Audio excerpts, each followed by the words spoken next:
I'll be there. I texted back, staring at Emily's message again. Come home early tonight. Family dinner. Don't be late. I muttered. Since when do you care if I'm late? My colleague Ryan glanced over. Everything all right, mate? Yeah, I said quickly. Just family stuff. He smirked. That sounds like trouble already. Not tonight. I replied, though something in my chest said otherwise. Just dinner. Then why do you look like you're heading to court instead? He asked. I forced a laugh. You're overthinking it. Or maybe you are, he shot back. I ignored him, grabbed my coat, and headed out. As I walked to my car, I whispered, It's just dinner, Liam. Relax. But my hands tightened around my keys anyway. During the drive, I kept thinking about Emily. When did we stop talking? I said out loud. When did you start sounding like a stranger? My phone buzzed again. Another message from her. Don't be late. I frowned. You already said that. I almost replied, but I didn't. Instead, I sighed. Fine. I'll be early. When I reached the house, I slowed down. Why are there so many cars? I murmured. I parked and stepped out, scanning the driveway. Dad-in-law's car, Sophie's, and who else? I walked to the door and paused. Why does this feel wrong? I opened it. Liam, George said from the living room. You're here. Yeah, I replied, forcing a smile. Wouldn't want to be late, right? He didn't smile back. Good. Come in. I stepped inside and looked around. Hi, Sophie. Hey, she said quietly, avoiding my eyes. That's new. I muttered under my breath. What was that? She asked. Nothing, I said quickly. Where's Emily? She's in the dining room, George answered. I nodded slowly. Right. Of course she is. As I walked in, I called out, Mom. My words stopped. I stared. There she was, sitting at the table. But she wasn't alone. A man sat beside her. Close. Too close. I blinked. Did I walk into the wrong house? Emily looked up. Liam, you're here. Yeah, I said, my voice tight. Clearly. The man smiled at me. Evening. I let out a small laugh. Evening? That's all I get. Emily stood up slightly. Liam, sit down first. No, I said. I think I'll stand.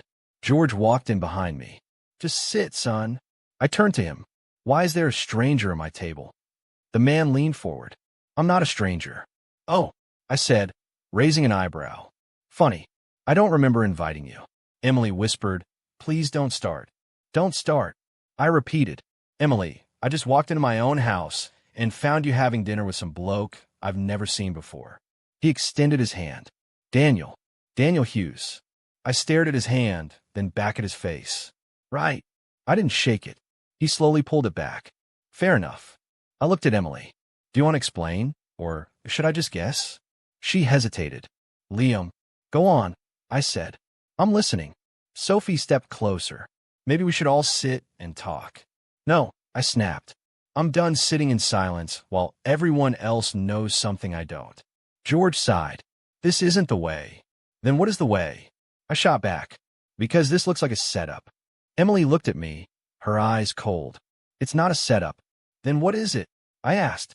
Because from where I'm standing, it looks like I've been replaced. Silence filled the room. I laughed again, but it sounded hollow. Come on. Someone say something. Daniel spoke calmly. You're upset. That's understandable. I turned to him sharply. Don't talk to me like you know me. I don't, he admitted. But I know this isn't easy. I stepped closer. You have no idea what this is. Emily said softly, Liam, please. Please what? I asked. Please pretend this is normal. She shook her head. No. Please just listen. I stared at her. I've been listening for months, Emily. You just stop talking. That's not fair, she said. Isn't it?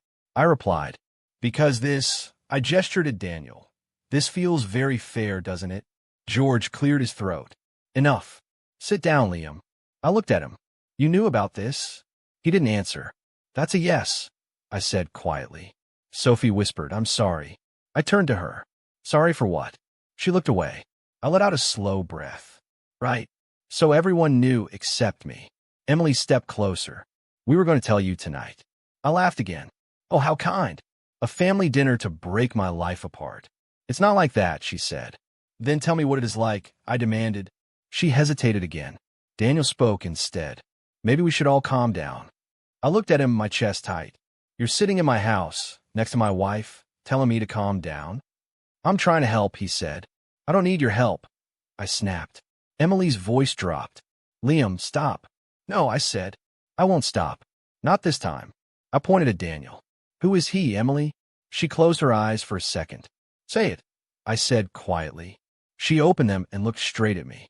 And in that moment, before she even spoke, I already knew my life was about to change forever. I sank into the chair, forcing my hands to stop shaking. No one looked at me. Not Emily, not George, not Sophie. It felt like I was invisible. Emily's eyes avoided mine entirely. I cleared my throat. So this is dinner now? Daniel's voice cut through the tension.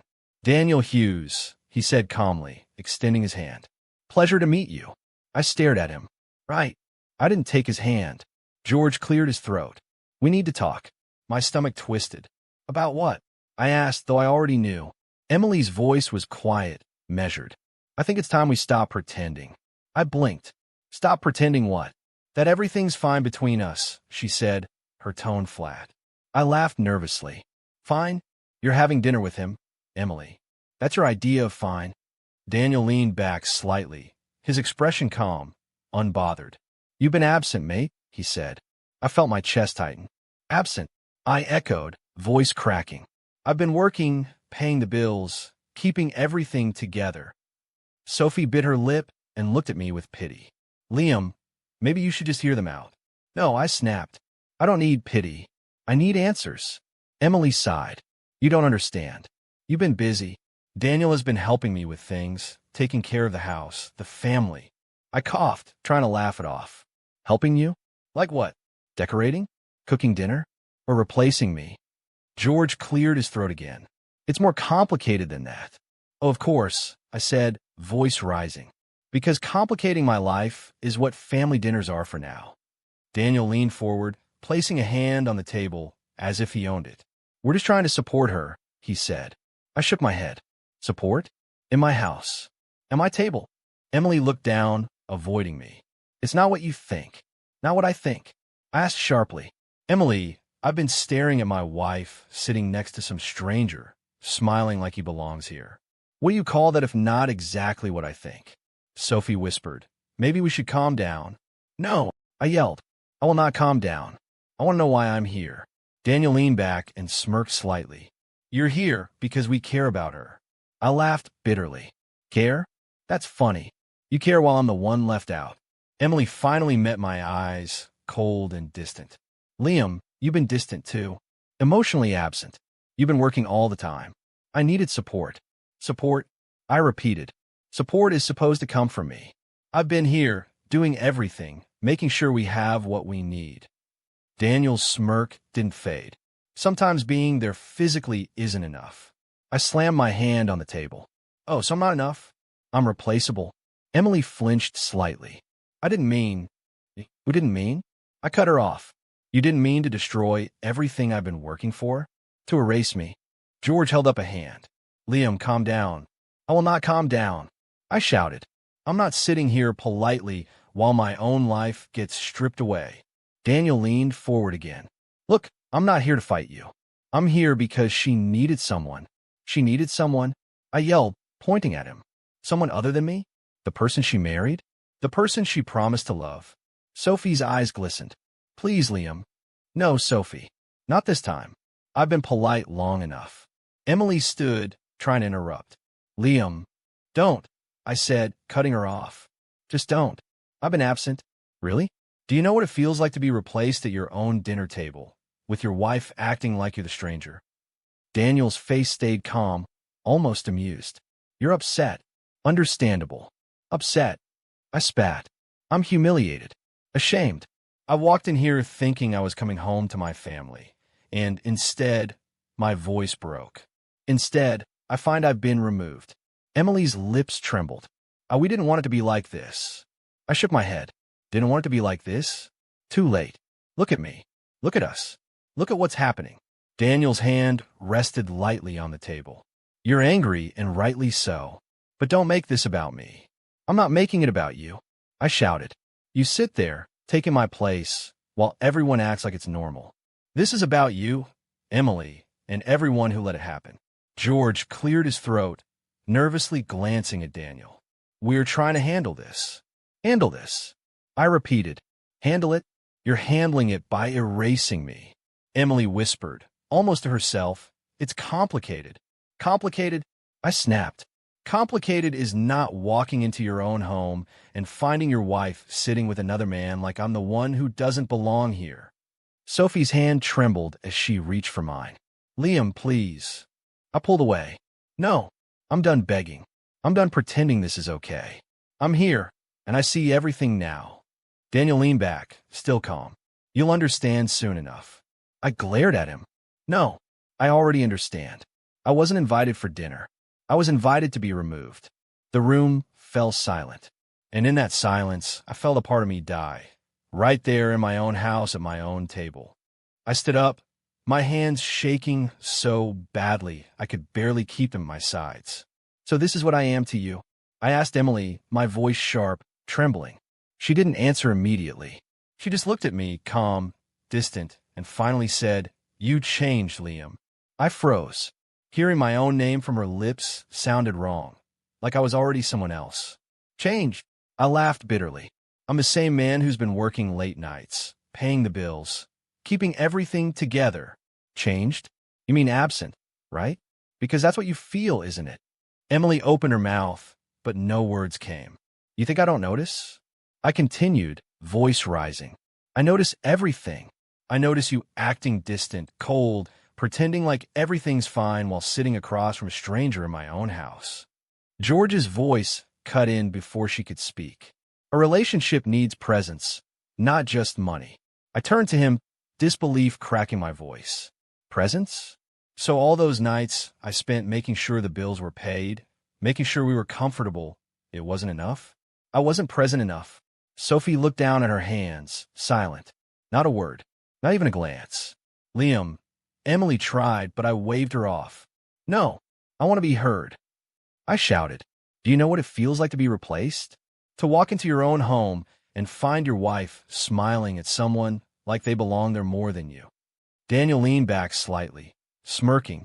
You're angry. I get it. Angry? I'm devastated. I yelled. I'm humiliated.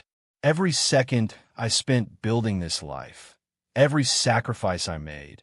And this is what I get. Replaced. Emily's eyes flickered. Guilt or fear. I couldn't tell. It's complicated, she whispered. Complicated? Complicated is what I feel right now. I shouted. I come home. I see you laughing with him. And suddenly I'm the problem?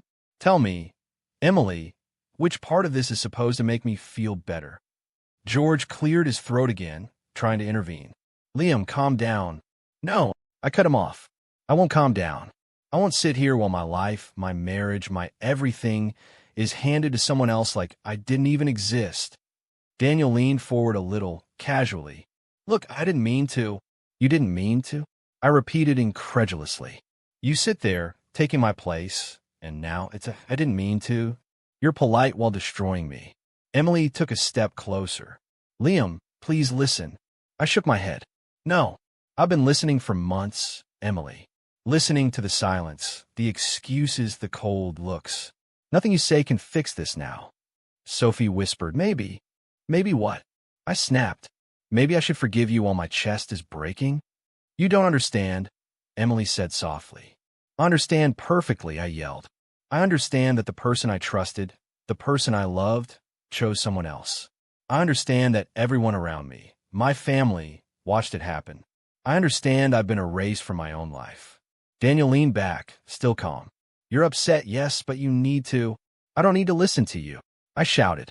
I need answers from her. Emily's eyes filled with tears now. Liam, I didn't mean to hurt you like this. Didn't mean to hurt me. I barked, voice breaking. You didn't mean to shatter my world, my life, my everything. Do you know what it feels like to be completely invisible to the one person who should see you? George shook his head. Liam, don't. No, you don't get to tell me not to feel this. I feel every single piece of it. Every betrayal, every moment of silence, every look away from me. I feel it all. Sophie's lips trembled. I'm sorry, Liam. Sorry? Sorry doesn't fix this. Sorry doesn't undo the months of watching you drift away, while I work myself to the bone for this family. Emily's voice cracked. I've already made my decision. The words hit me like a physical blow. My hands fell to my sides. My chest felt hollow. I couldn't breathe for a moment. I see, I whispered. Daniel's voice was soft, almost casual.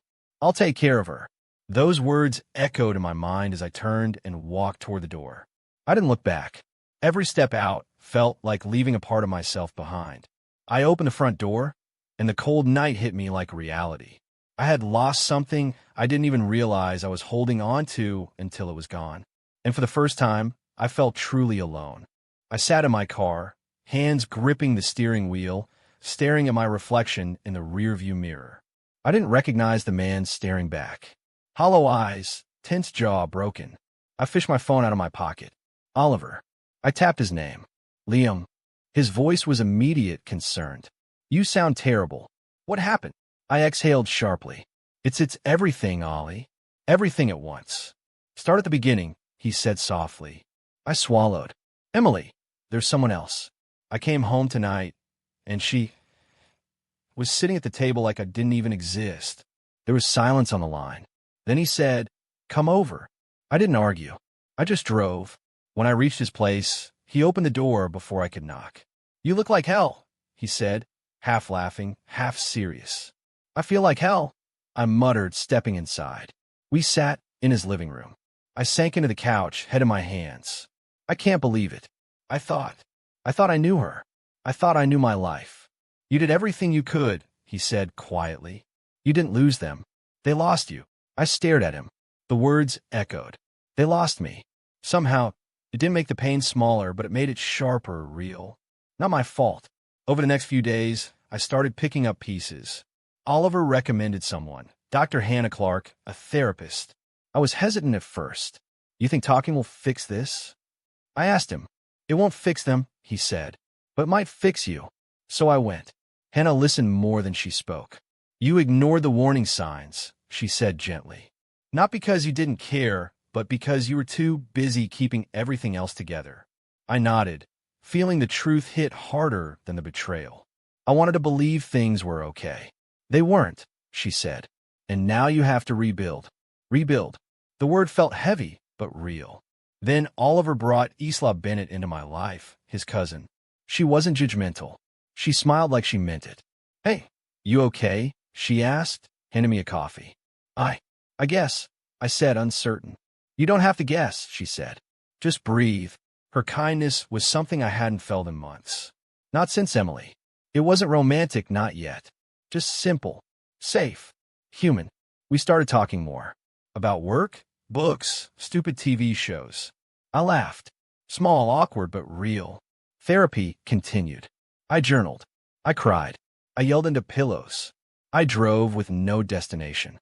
I stared at the ceiling at night and thought about what I'd lost and what I still had left. Hannah said, "You can't change what they did, but you can change what you do next." I don't even know who I am anymore. I whispered. "You'll find out," she said, piece by piece. I realized she was right. Each day, I noticed something. My own reflection wasn't quite so empty. My hands didn't shake as much. My chest didn't feel like it was filled with stones all the time. Oliver called one evening. "Want to come out? Some fresh air. Some people who won't hurt you." I hesitated. "Yeah, maybe." Isla joined us at the cafe. She asked about my week, really listened. I found myself talking without holding back. No fear of judgment. By the end of that night, I wasn't healed. Far from it. But I could see the cracks in the wall of my grief. Light was seeping through. I drove home, windows down, night air on my face. Pain was still there, yes, burning quietly. But for the first time in weeks, it didn't consume me. I whispered to myself, "I'll be okay. I have to be."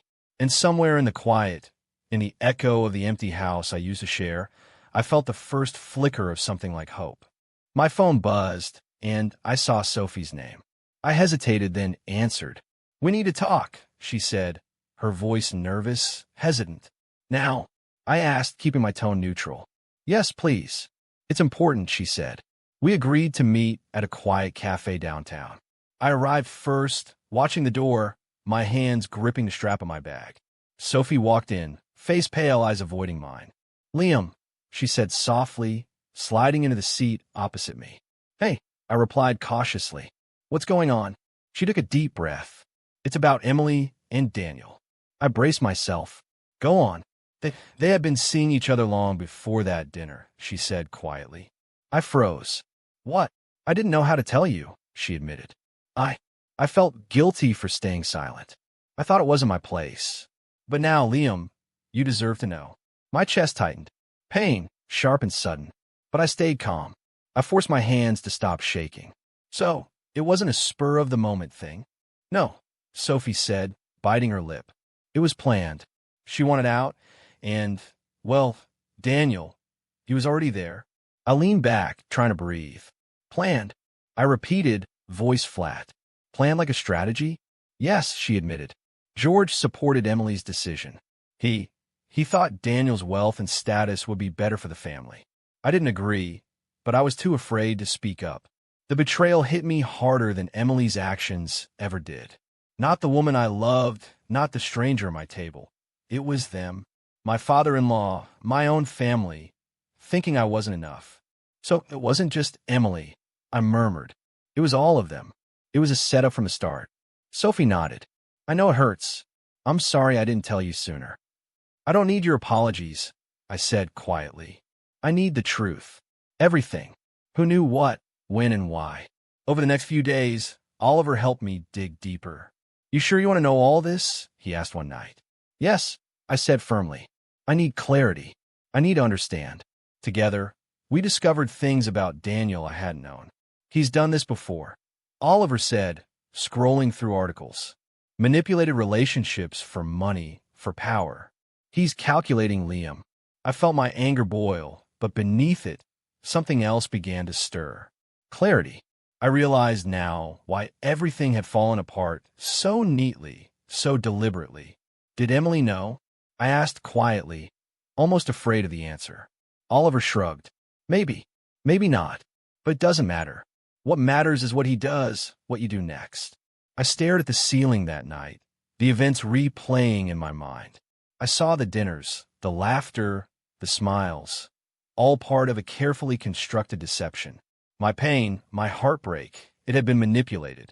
I stopped asking why me. It was clear now, this wasn't about me. It was about them.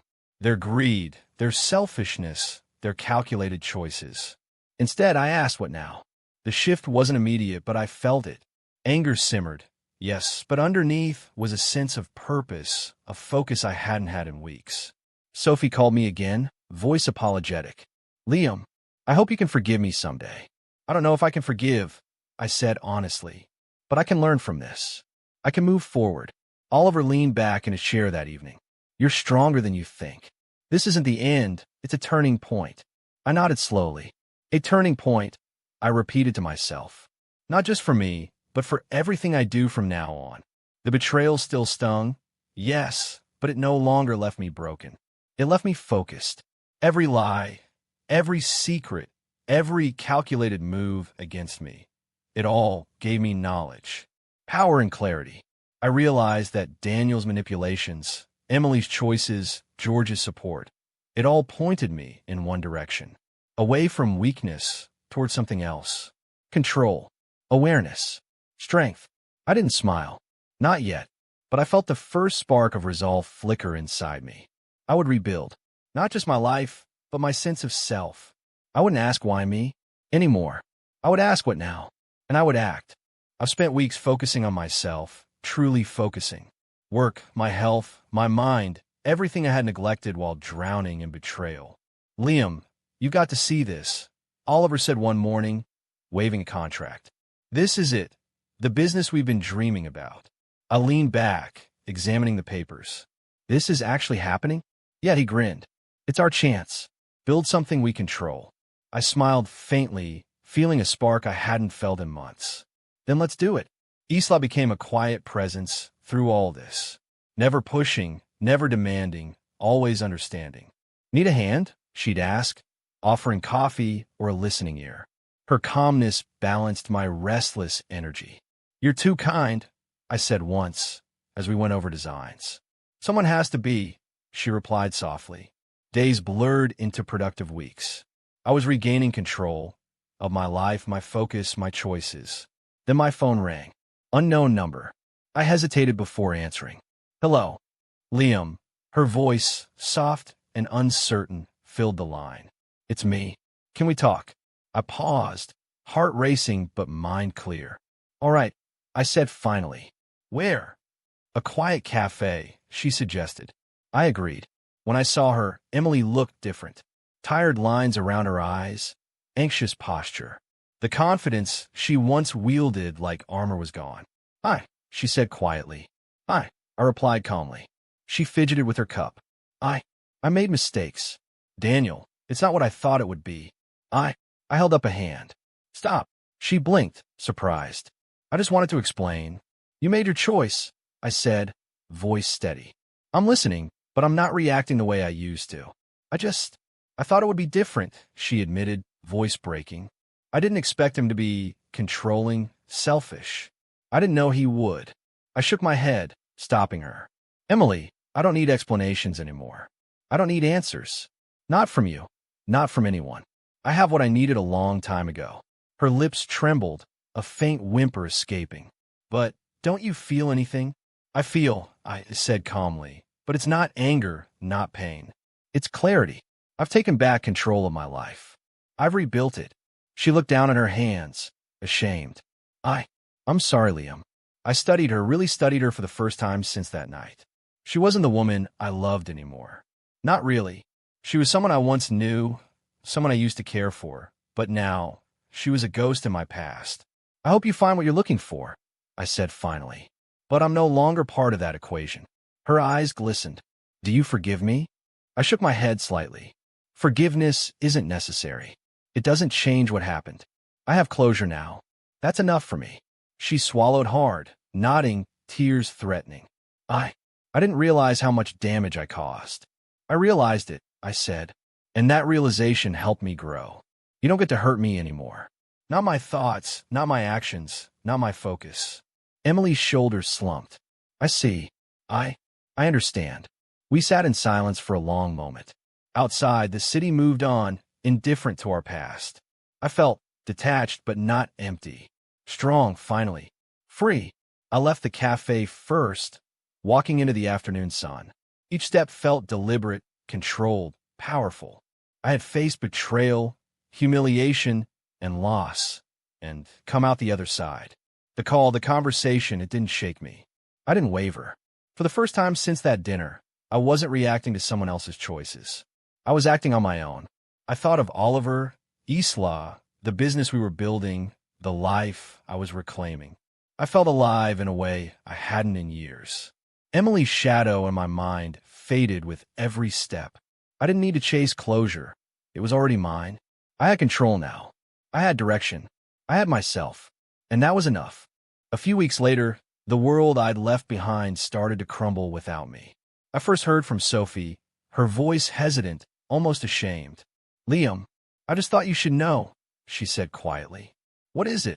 I asked, keeping calm, sipping my coffee. Daniel. His deals, they're collapsing. Fraud investigations, audits, everything falling apart. I tilted my head, listening, letting it sink in. And George.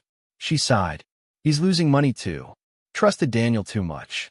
I'm sorry, Liam. I should have told you sooner. You did now, I said simply. No excitement, no joy. Just understanding. Sophie hesitated. Emily tried calling. A few times. She wants to talk. I set the cup down, slow and deliberate. I'm not part of that anymore. Let her reach out. I won't respond. You're okay? She asked softly. I am, I said, voice steady. Finally. The relief wasn't loud or dramatic. It was quiet, internal, a calm settling after years of storms. Meanwhile, my own life began to shift. The business with Oliver grew faster than I'd imagined. New clients, successful launches, meetings that felt productive instead of exhausting. I was in control, shaping my own world instead of reacting to someone else's chaos. One evening, Isla joined me in the office, carrying 2 cups of tea. She handed me one, smiling. You look lighter, she said simply. I laughed, a real laugh this time. Lighter, huh? Yes, she said. The anger, it's gone. You're not carrying it anymore. I stared at my reflection in the glass wall, really looking. She was right. The tension in my shoulders, the tightness in my chest, it had eased.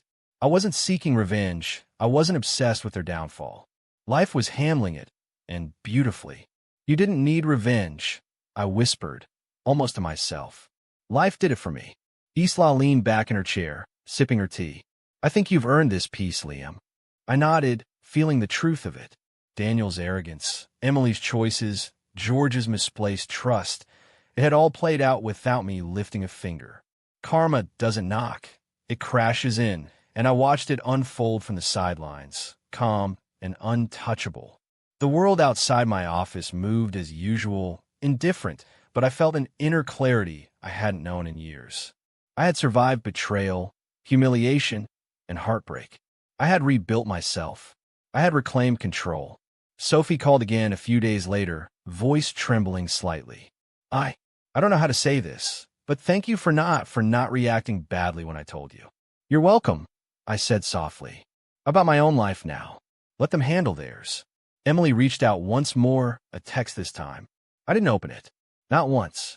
I wasn't curious. I didn't need the reminder of what I'd left behind. Oliver stopped by that evening, grinning. Business is booming. You're doing amazing, Liam. I'm doing more than amazing, I said. I'm free. Isla appeared from the doorway again. You look at peace, she said. Really at peace. I smiled, realizing she was right. For the first time in years, I wasn't angry, I wasn't consumed. I wasn't a victim. I was living, and that was enough. No vengeance, no scheming, no bitterness. Life handled it better than I ever could. And watching it all fall apart for them, knowing I no longer belonged to that chaos, felt perfect. I poured myself a drink, raised the cup silently. To moving on, I whispered. The room was quiet, warm, and calm. And for the first time, I let myself truly exhale. Months later, I stand in the living room of a home I built from scratch. Every wall, every beam, every corner holds pieces of me I refuse to lose. The smell of fresh paint mixes with sunlight streaming through the windows. I run my hand over the counter, feeling the smooth surface beneath my fingers. Crazy, isn't it? Isla says quietly, leaning against the doorway. I glance at her, smile faintly. Yeah, it really is. She steps closer, eyes scanning the room. You did all this yourself? Mostly, I say, chuckling.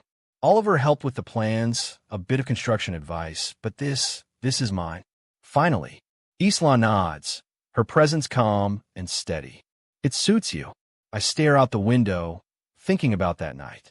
The dinner, the betrayal, the man sitting in my place. Daniel's smirk, Emily's words, George's disappointment. It all feels like a lifetime ago. My chest tightens for a moment, but then I exhale slowly. That pain, that chaos, it doesn't owe me anymore. My phone buzzes. Emily. I hesitate before picking it up. A single message. I'm sorry. I read it, feeling the weight of it, then delete it. Not out of anger, not out of spite. I delete it because I don't need it. I moved on. I found something far more important than apologies or regret. Isla watches me quietly. You're not angry? I shake my head. Not really. That's the past. I have my future now. She smiles softly. Good. Because I'm ready to be part of it if you are. I turn to her, seeing the sincerity in her eyes. She isn't a replacement. She's not a consolation. She's someone who chose me without conditions, without expectations, without needing me to fix her or prove myself. Are you ready? She asks again, a hint of playfulness in her tone. I take a deep breath, feeling the weight of everything lift off my shoulders. Yeah, I finally am, I say. We walk through the house together, each step deliberate, feeling the quiet joy of creating something that belongs to us both. Every corner, every detail reminds me of who I've become. Not just surviving, not just rebuilding, but thriving. I think about the man I was when I walked out that night. Angry, broken, humiliated. And then I look at the man I am now. Confident, calm, whole. The difference isn't just the home, the business, or even Isla's presence. It's me. I found myself when I thought I'd lost everything. You've changed, Isla whispers. I become me, I correct, voice steady. Finally, the sunlight falls across the room, warm and gentle, highlighting the home we've built. It's more than a house. It's a symbol of the life I chose, the life I fought to reclaim. I step to the window, looking out at the world with clarity and purpose. Emily's memory is still there, but it doesn't hurt. Her choices, Daniel's arrogance, George's betrayal, all of it feels like a lesson rather than a wound. I've carried that pain, learned from it, and transformed it into strength. You ready to start this? Isla asks, slipping her hand into mine. I squeeze it gently, smiling. Yeah, let's start. And in that moment, I feel it fully. The peace, the freedom, the quiet pride. I didn't just lose a wife. I found myself. And that, I realized, was worth everything. No more looking back. No more waiting for apologies. No more anger. Only forward, only growth, only life on my own terms. Here's to the man I became. I whisper, more to myself than anyone else. Isla smiles beside me, and together we step into a new chapter, one built on choices, trust, and the strength I never knew I had until I lost everything. I am no longer the man who was broken that night. I am the man I was always meant to be, and that feels perfect